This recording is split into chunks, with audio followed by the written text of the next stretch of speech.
Hello everyone, ঘড়িতে বাজে এখন 3:42। এখনও আমার খাওয়া হয়নি।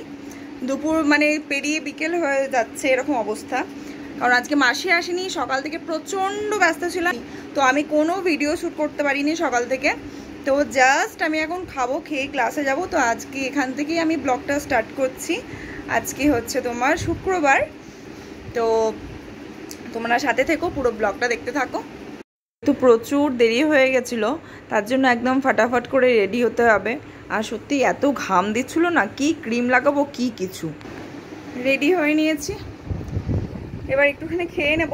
যা গরম লাগছে, এরকম মানে কিছু ব্যাগের মধ্যে ঢোকানো হয়নি, কিচ্ছু করা হয়নি, এত দেরি হয়ে গেছে না, মানে সাংঘাতিক আজকে।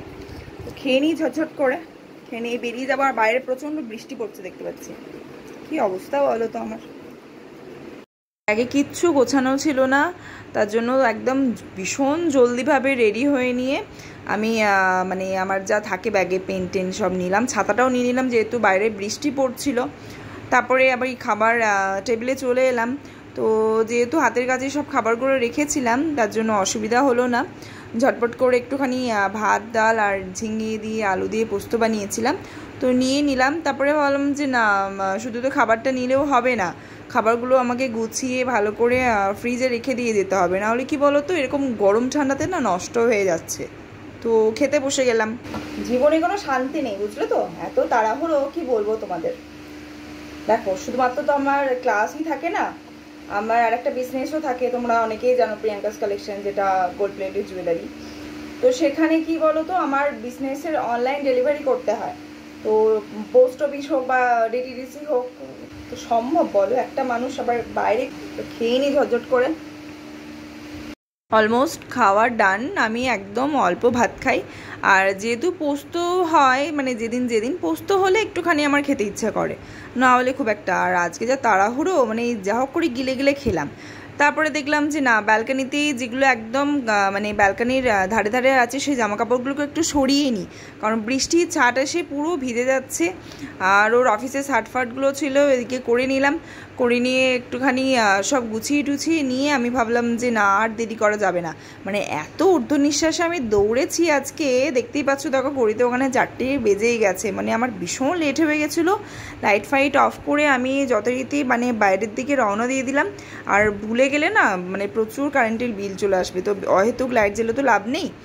তারপরে বাইরে বেরিয়ে দেখলাম বৃষ্টি পড়েই যাচ্ছে। আমি তো মানে এই জ্বর থেকে উঠলাম, আবার যদি ভিজি, বুঝতে পারছো। আর এখন ওয়েদারটা আজকে সারা দিন বৃষ্টি হয়েছে, মানে একদমই থামেনি।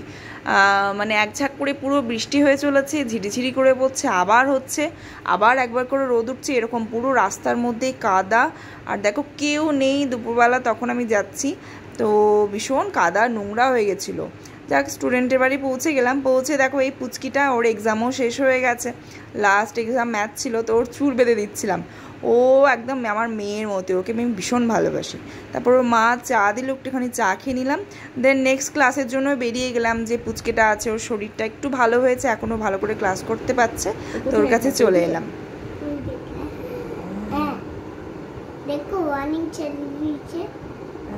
তো দেখছো তো ওর কীরকম পাকা পাকা কথা, ও ভীষণ এরকম কথা বলে। তো সেই সব মন দিয়ে শুনছিলাম, তারপরে ও লিখছিল, সেগুলো চেক করলাম। তারপর বাড়ি এলাম, বাড়িতেও ক্লাস ছিল, স্টুডেন্টরা সব পড়ে টরে গেল। তারপরে আমার একটু মোমো খেতে ইচ্ছা হচ্ছিলো, যেহেতু মুখটা ভালো ছিল না টেস্ট, সেই খেয়ে টেয়ে নিয়ে একটুখানি স্নান টান করে ফ্রেশ হয়ে নিলাম। উঠতে উঠতেই ক্লাস থেকে প্রায় বেজে গেছিলো 9:30 মতো। তো তারপরে খাবার, যেহেতু আমি সকালেই রান্না করে রেখেছিলাম আজকে রাতের খাবারটা, যেহেতু আমি জানতাম যে রাত্রেবেলা আমার ভালো লাগবে না, শরীরটা টায়ার্ড হয়ে যাব। আর মাসে যেহেতু আসেনি, সেহেতু সমস্ত বাসন ধুতে হয়েছিল, নাহলে এই রাতে খেতে বসলে আবার থালা বাসন পাওয়া যায় না।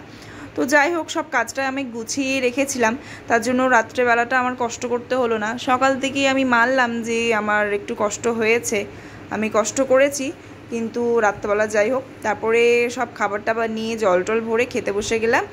আর এটা মালপোয়ার মতো নিয়ে এসছে, আমার বেশ মিষ্টি খেতে ইচ্ছা করছিলো, অনেক দিন ধরে আমি মিষ্টি মিষ্টি কিছু খাইনি, তো আজকে নিয়ে এসছে।